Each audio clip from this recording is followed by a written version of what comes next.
Hello to you, it's me Bella, and today we are reading The Snow Queen, and this is by the Hans Christian Andersen Classic Story Society and is illustrated by Manuel Sumbarak, and this is a flaps and tabs and stunning pop-up scene book. So I really like this book and I hope that you like it too. So The Snow Queen. We have a bunch of characters. So I'm going to read to you about the characters. So first we have Kay at the top. This is Kay. A kind, thoughtful boy who lives at the top of a very tall house.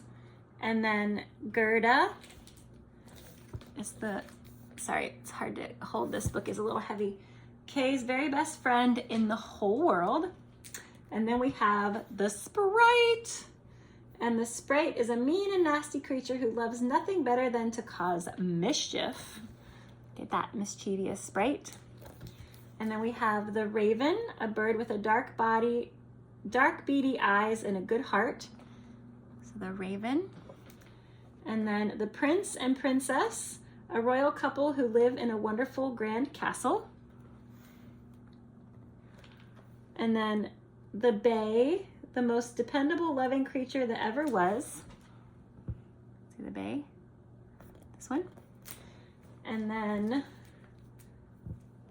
the Robber Girl, a girl who lives a hard life and loves animals. And the Enchantress, a kindly witch who longs for her daughter. And then of course in the middle, the Snow Queen, a very beautiful and very wicked queen made of dazzling sparkles, ice, and a million tiny snowflakes. Sorry, Sprite. And we're gonna find out about all of these characters. So here we go. Once upon a time, there lived a sprite who was more wicked than any other. He spent his days thinking of nasty tricks and vile schemes because nothing made him happier than causing mischief. One day, the sprite made a magic mirror and warped and twisted all that it reflected. Anything good or beautiful appeared horrible and mean. Magnificent oak trees turned to boiled spinach. Handsome princes looked like trolls. Fair maidens were now wizened, warty witches, and they sobbed when they saw themselves. Meanwhile, anything bad or ugly became so hideous that there was really no words to describe it. The sprite delighted in showing the mirror to everything and everyone he met. He'd never had so much fun. But after a while, the sprite grew weary of tormenting people with the magic mirror. "I'm bored," he said. "What nasty trick can I play now?" And that was when he had the most evil idea of all. He would show his magic mirror to the angels, and he would dance with joy when their beautiful faces became monstrously ugly. He would laugh while they cried. It's not very nice. But as the sprite flew upward with the mirror, something curious happened. The mirror began to smile. The higher he went, the wider the smile grew, and the mirror began to tremble with pure happiness. So the sprite is flying up to the angels with the magic mirror. Magic mirror. Soon it was shaking so much that it shattered, exploding into a million glittery pieces, each one as small as a grain of sand and as sharp as a pin. Whirled away by the wind, they were blown to all four corners of the world. And whenever a splinter flew into someone's eye, that poor person saw the world as an ugly and evil place. Even worse, if splinters found its way into a person's heart, it could grow colder and colder until it was frozen like a block of ice. See, it shattered. It was a magic mirror, and now it's shattered into a million pieces. Pretty crazy.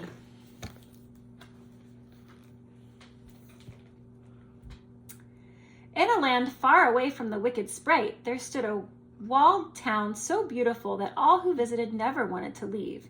In narrow streets, houses jostled for space. The buildings were so tall they seemed to skim the sky. so close together that their roofs touched, and there was so little outside space that for most of the townspeople, their only garden was a flower pot. At the very top of the tallest house lived two children named Kay and Gerda. They were the closest of friends and the closest of neighbors and the best of friends. Each child grew a beautiful climbing rose bush, and their branches entwined, arching between the two garrets where they lived. In summer, the two friends hopped between their two homes, laughing and playing together. In winter, their windows were decorated with spirals and swirls of frost. The latches froze shut, but that didn't stop Kay and Gerda from seeing each other. They heated coins on the stove and pressed them into the window pane, melting peepholes to spy through. To be together, they went down, down, down the many stairs of one of the houses and up, up, up, up the stairs of the other, while outside snowstorms raged. Let's see, you can see how close they lived together. Bum, bum, bum, bum. There's Gerda. And there's Kay. He gets stuck. And they're rose bushes. But then in the winter, we're going to get down there in just a second. One wintry day, Kay's grandmother gathered the two children close. "Let me tell you about the Snow Queen," she whispered. "She flies where the snow is thickest. She peers into warm houses and covers the windows with magnificent frost patterns. Everything she touches becomes cold." Kay and Gerda shivered. That night, Kay climbed onto a chair and looked through his window, and that was when he saw her, beckoning to him. She was beautiful, and she was delicate, and she was made of dazzling, sparkling ice. Her gown was a million tiny snowflakes. Her eyes were like stars, but these stars didn't twinkle. They shone with cold, hard light that frightened Kay so much he fell off his chair. When he looked again, the Snow Queen was gone.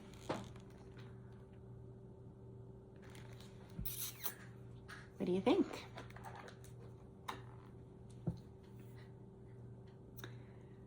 At the first sight of spring, winter fled.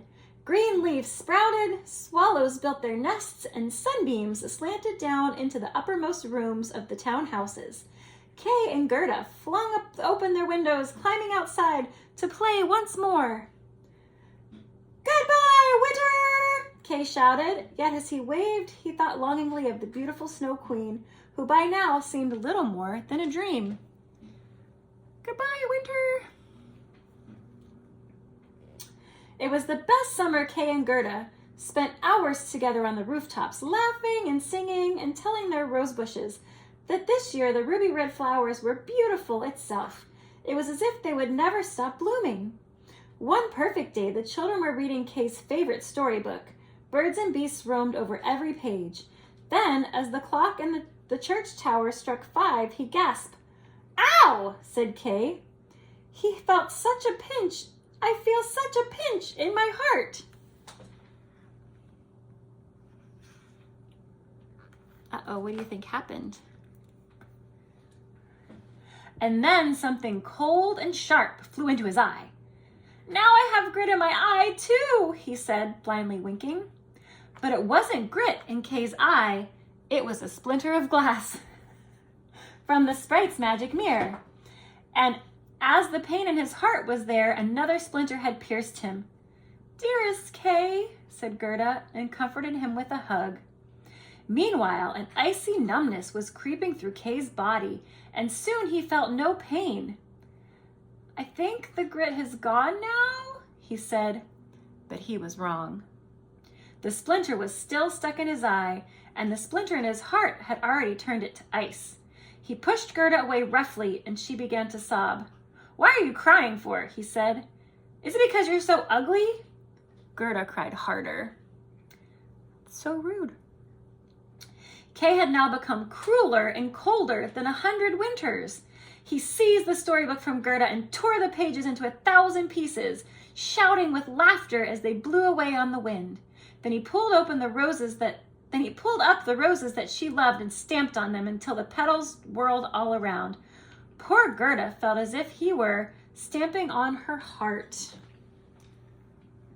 So he's ripping up the storybook and tearing up the roses because he got a splinter in his heart and a splinter in his eye. So now his heart is frozen and his vision is messed up from the mirror. It's not very nice for his friend, huh?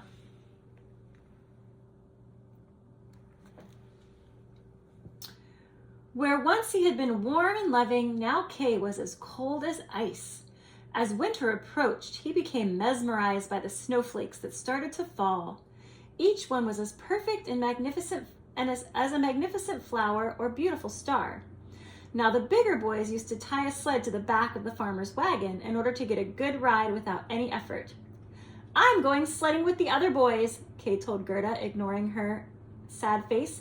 "Don't bother coming." In the market square, as Kay watched a great white sled glide past, driven by a woman in a huge white coat and crown, "It's mine," he thought, creeping up behind it and tying on a rope. With the crack of a whip, they were off, speeding through the streets so quickly that the houses and the townspeople were a blur.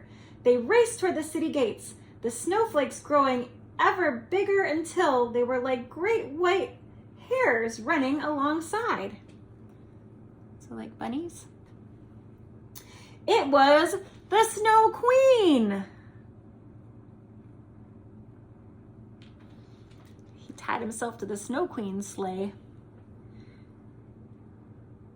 "You look cold, Kay. Come and shelter here inside my coat," she said. As if it was a dream, Kay stepped inside the Snow Queen's sleigh. She wrapped her great coat around his shoulders, and it was like sinking into the softest snow drift. "Are you still cold?" she asked. Then she kissed his forehead, and where her lips touched him, Kay's skin turned icy. His heart, which was already half frozen, turned so cold that he thought he might die. But then, curiously, something changed inside of him, and he began to feel stronger. He no longer felt the cold. When the Snow Queen kissed Kay a second time, all memories of Gerda, Grandma, and his beloved home disappeared, like melting snowflakes, leaving no trace at all.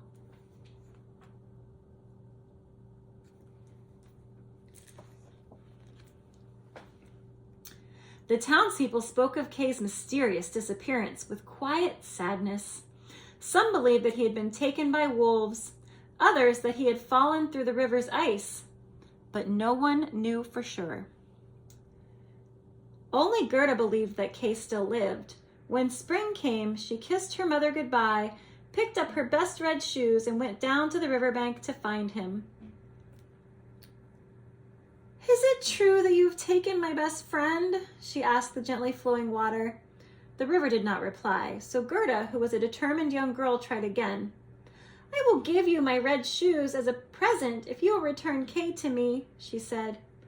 And then it seemed to Gerda as if the little blue waves nodded to her, so she took one final look at her red shoes, which were the most precious thing that she owned, and she hurled them into the water. Splish, splash! Red shoes are very important. I love red boots myself. The little waves washed them to the shore, and Gerda tried again, thinking that perhaps she had not thrown the shoes far enough. Splish, splash! A second time, the waves bore the shoes to the riverbank, and hope began to burn inside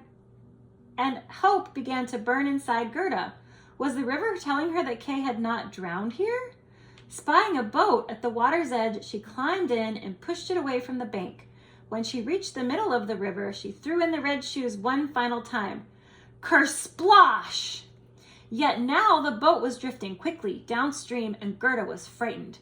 Faster and faster she went, the red shoes bobbing along behind. She began to cry, but no one heard her except the sparrows, and they flew along the banks, singing as if to comfort her. Finally, the boat thudded to a halt beside a cherry orchard.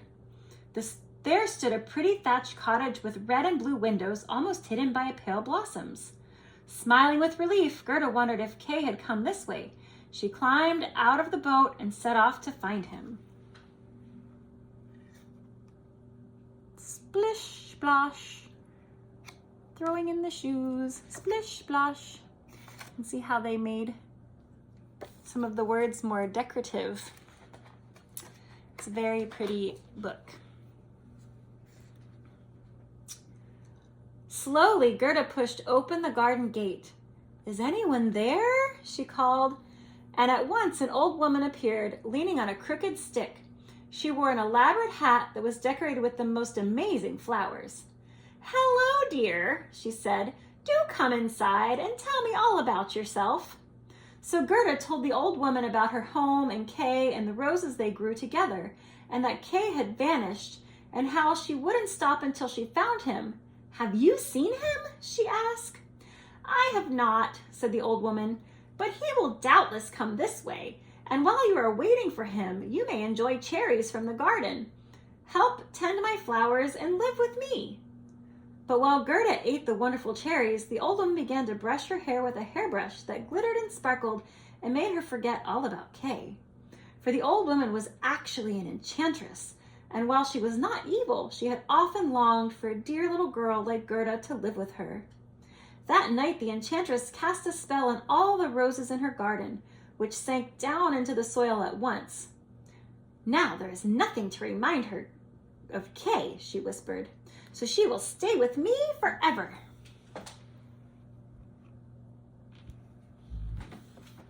She's brushing her hair. Look at all the beautiful animals, caterpillars.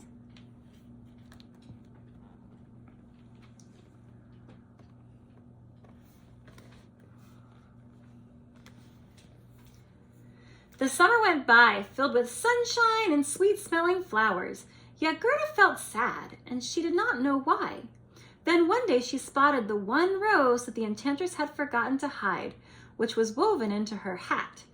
Gerda gasped as her memories of Kay flooded back, and she ran out into the garden to be alone and weep. Watered by Gerda's tears, the hidden roses emerged above ground once more. "Is Kay dead?" Gerda asked them. The roses shook their pretty heads. "Then I must find him," cried Gerda. But when she opened the gate, she found that outside the endless summer of the enchantress's garden was all now autumn. "I have wasted the entire summer," she said, and she set off at once to find Kay. Like the roses came back, and then when she opens the gates to the garden, it's autumn outside. See? Bum, bum, bum, bum. Inside, there's still flowers blooming.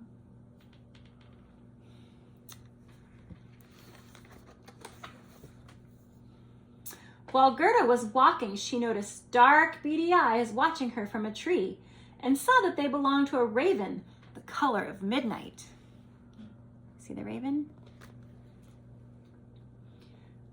"Good day," she said to the bird. "Caw, caw," the bird replied. Except for ravens actually go quonk and crows go caw. Anyway. Flying down to land beside her. "Where are you going?" Gerda told the raven the story of her journey so far and asked if he had seen Kay.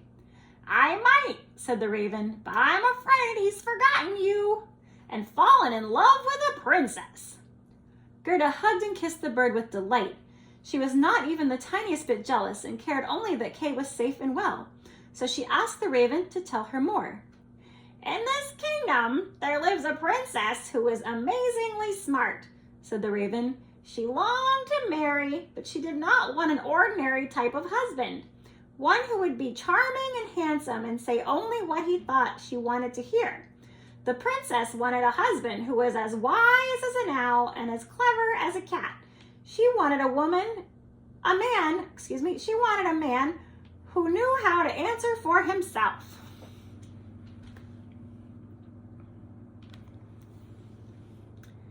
"Very sensible," said Gerda. "I like this princess already." "Before long, the time of suitors stretched 3 times around the palace," said the raven. "But as soon as they met the princess, each one of them was struck dumb. All they could do was repeat the same few words over and over again. The princess was not impressed.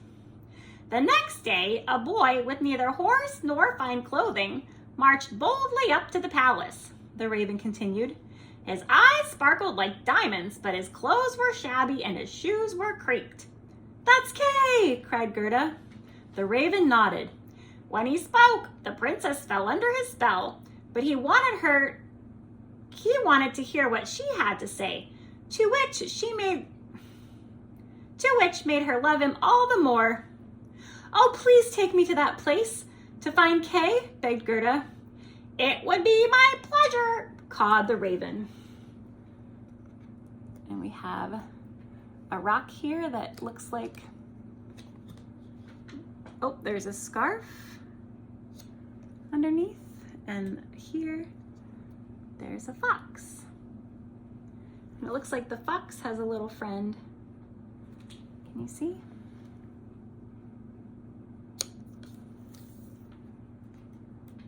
Oh, and under the leaf too.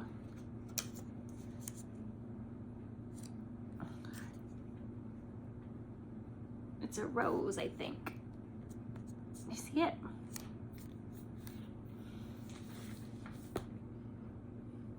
Let's find out what's next. Gerda's clothes were so tattered and torn that the raven knew she would never get past the palace guards. But he had a plan. His sweetheart was another raven who lived at the palace. She would know how to sneak Gerda inside. The raven's sweetheart listened to Gerda's tale with tears in her dark, beady eyes. Of course I will help you, she said, but first I will find you some food. You look as if you haven't eaten in days. And she fluttered away to the palace's kitchen. Isn't she wonderful? Sighed the raven. Long after nightfall, the raven's sweetheart led Gerda and the raven through the palace garden to an old wooden door, hidden behind a mulberry bush. She poked her beak into the lock and wiggled it around until there was a soft click. These stairs lead up to the palace's bedrooms, she said. Gerda peered upward into the darkness, suddenly more frightened than she'd ever been in her life.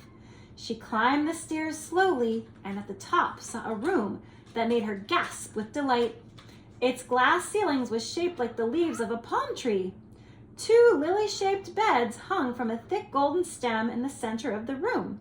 In one bed lay the princess, in the other lay Kay! Gerda cried, gently shaking her friend. But it was some other boy, and not Kay at all. Poor little thing, said the prince and princess when they heard Gerda's sad tale. We will help, they promised.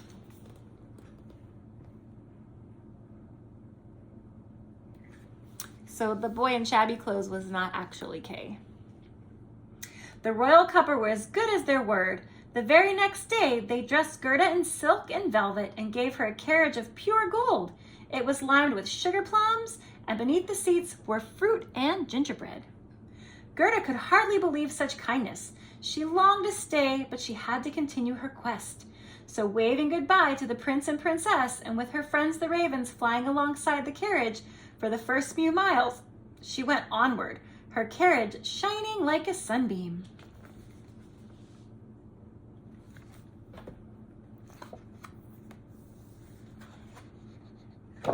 Making sure I'm not missing any tricks. Gerda loved the dazzling golden carriage. The problem was, so did the robbers, and they were hiding in the deep, dark woods. As night fell, they pounced. Oof, said Gerda as she was tugged from her carriage and dropped to the hard ground. How plump and how beautiful she is, said the oldest robber. She is like a fattened lamb, and she stared greedily at Gerda, pulling out her shiny knife. Then, ow, she cried, for her very own daughter had bitten her ear.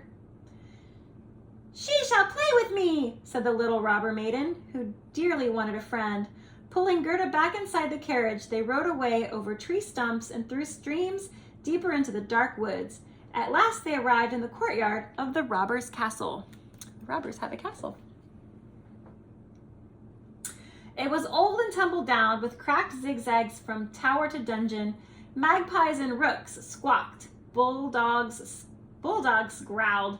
But the little robber maiden was proud of her home and showed off her pets. including a pair of pigeons and a reindeer called Bay, who had eyes the color of molasses. That night, the little robber maiden slept close to Gerda in case the robbers should return. Bay watched over them. For Gerda, there was no chance of escape or sleep. But as they lay there, the pigeons began to coo. "We have seen Kay." They said, "He is with the Snow Queen." "He is alive?" Gerda gasped. Check out this castle. There's the carriage and the robbers. And there's the ravens and the reindeer and the robber girl. And I'm not sure what, oh, maybe these are the pigeons. I'm not sure what that bird is. It looks kind of like a peacock.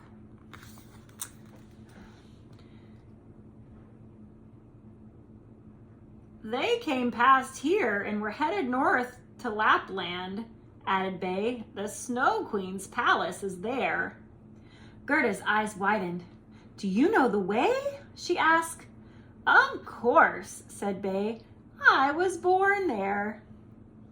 "Excuse me," said the little robber maiden, who had heard everything and was far kinder than she looked. "I will help you both. Bay, if you will take this little girl to the Snow Queen's palace for me, then I will set you free."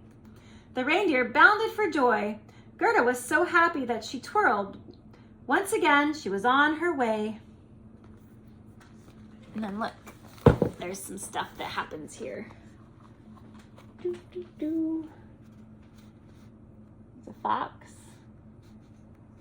Oh, and a dog.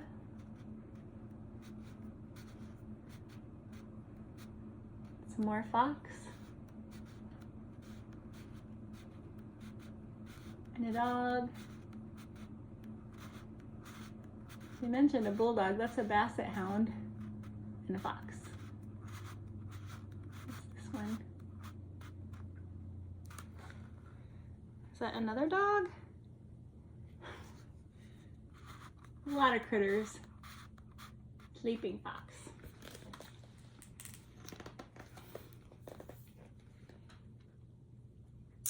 It was a long, long journey. By day, the pale winter sun hovered above the snowy horizon. By night, the northern lights lit their way, magical waves of color rippling and swaying in the dark sky above. And not once did Gerda let go of Bay's chocolate brown fur. And so at night, the northern lights, the aurora borealis, and then in the morning, the cold winter sun, and then at night, the moon, and then the aurora, and then in the morning, the cold winter sun. It's pretty cool, huh? Just as Gerda thought they might never stop, they came across a small house in Finland, a bigger country where Lapland is, and saw that it had neither doors nor windows. Indeed, the only way in or out was by the chimney. Gently, Gerda knocked on all of the walls. "Come in," called a Finnish woman, peeping out of the top of the chimney. She was smudged with soot from the fire. Her eyes twinkled a warm welcome. Inside, the heat was stifling, and Gerda took off her gloves and boots and placed a piece of ice on Bay's nose to keep him cool. The reindeer sensed magic in the Finnish woman. "Will you give this little maiden a potion?" Oh, excuse me, this is Bay speaking. "Will you give this little maiden a potion so that she may have the strength of 12 men and defeat the Snow Queen?" he asked. That's Bay. The Finnish woman snorted. "The strength of 12 men," she said. "Pah! That could not be enough." Then she smiled sadly. "It is true that Kay is in the Snow Queen's palace and he thinks it's the very best place in the world. But it is also true that he has a splinter of evil glass in his eye and one in his heart. While these splinters remain, the Snow Queen will never lose her power over him, and he will never leave. Can you give Gerda nothing that will help her? Pleaded Bay. At this, the Finnish woman smiled. I can give this child no more power than what she has already, she said. Don't you see how great that is? She started her journey alone, yet see how far she has come. The power to rescue Kay lies in her own heart, nowhere else. So the next morning, the Finnish woman pointed the way to the Snow Queen's palace, and Bay and Gerda set off once again on their journey. So there's the cabin and the Finnish woman.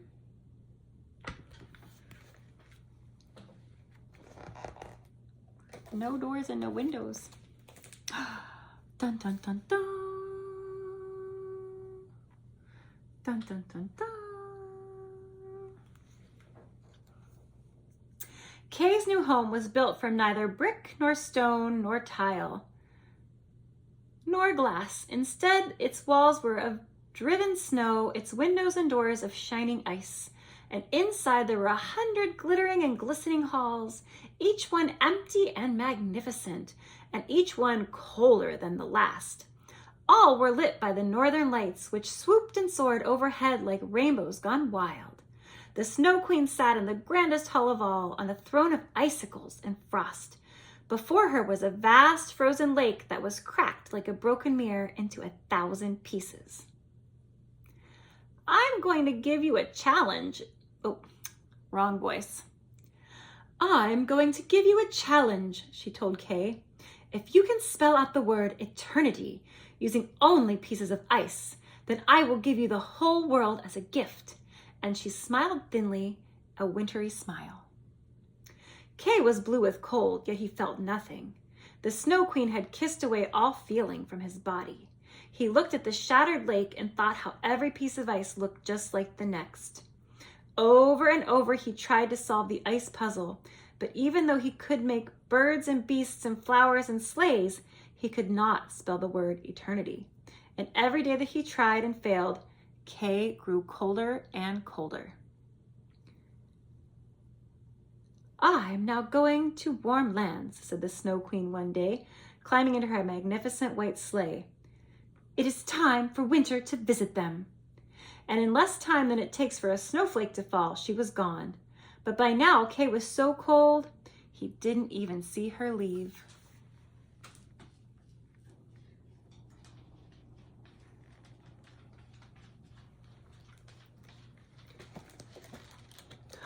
Wow! Look at that. Let's do that again. Ready? Dun, dun, dun, dun. Shall we find out what it says? Bay carried Gerda until he could not carry her anymore. Then the faithful reindeer set her down and kissed her goodbye. And now Gerda was all alone in a white wilderness, but she wasn't afraid. She ran on over the ice and snow until she came across snowflakes so big and so monstrous they looked like ugly porcupines and twisted snakes and angry bears. "Begone!" shouted Gerda. "I am not afraid of you!" Meanwhile, Kay sat all alone in the empty hall, his eyelashes sparkling with frost and his eyes glazed with ice. Still he stared at the frozen puzzle. He was too cold even to move the pieces now. But he thought and thought of how to rearrange them. It was when he thought his skull might crack from thinking so hard that he heard a voice. "Kay, I have found you at last!" cried Gerda. Kay heard a voice that tugged at his frozen heart, but he thought it must be a dream, for no one came here but the Snow Queen. But it was Gerda. She saw her beloved Kay and ran to him. "Kay," she said again, "I am too late," and she sobbed so hard that her burning tears fell on him. With a warmth that spread, the tears reached his heart, thawing the ice and melting the splinters stuck there. and now that he could feel again, Kay wept with joy. His flowing tears washed the second splinter from his eye, and he remembered his old friend at once. "Gerda!" he cried. "Oh, how cold and empty it is here!" He held fast to his friend, who laughed through their tears.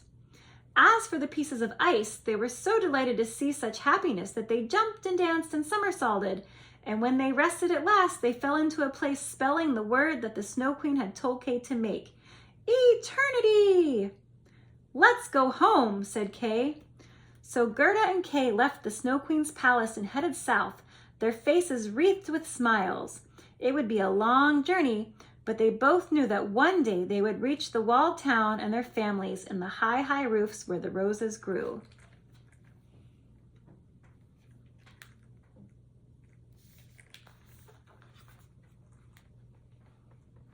The owl looks excited. Surprise! An eternity. Bum, bum, bum, bum. And that is the end of our book.